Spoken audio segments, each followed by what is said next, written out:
One of the most powerful features with Hardhat is the ability to fork a mainnet and then run tests and transactions on a copy of it.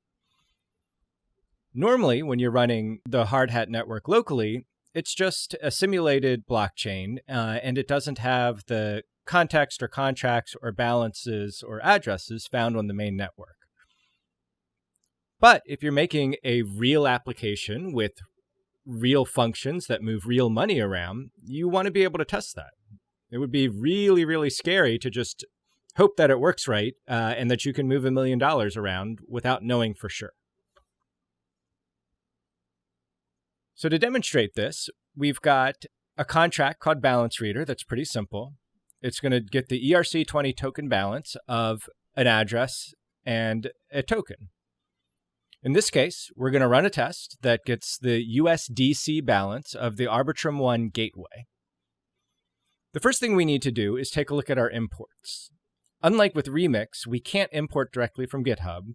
So instead, we need to import the OpenZeppelin contracts, the same as you'd import any other package. And we can do that with yarn add at OpenZeppelin/contracts. All right, so let's see what happens if we run the test.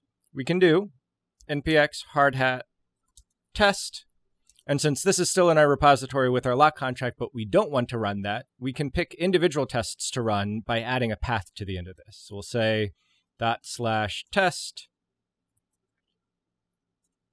and then we'll run the balance reader. And we've gotten an error. The transaction is reverted because the function returned an unexpected amount of data.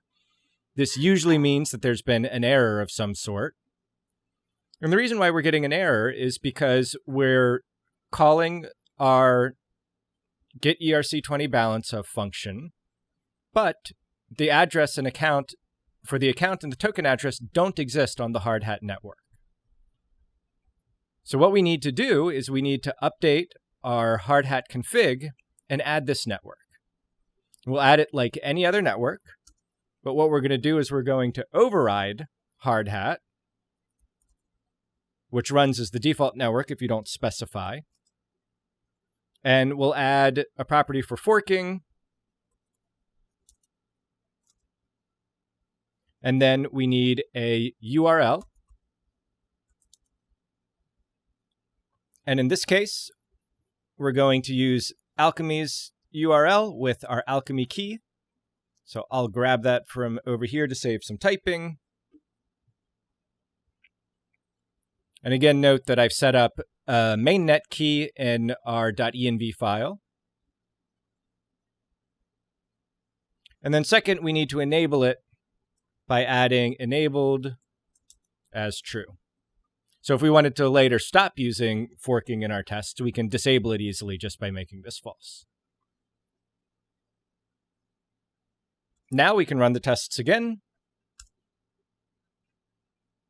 And we can see that the USDC balance of Arbitrum Gateway is quite large. So this is an introduction to the features available with forking, but there are a number of other really powerful tools that you can use. Among other things, you could impersonate accounts. So you could impersonate this address and use it to test transferring large amounts of USDC from one account to the other, and making sure that if you're sending several $1 million worth of stuff, that you're doing it correctly. You can also more directly manipulate data on the blockchain for testing, such as setting the balance or setting storage for your contract.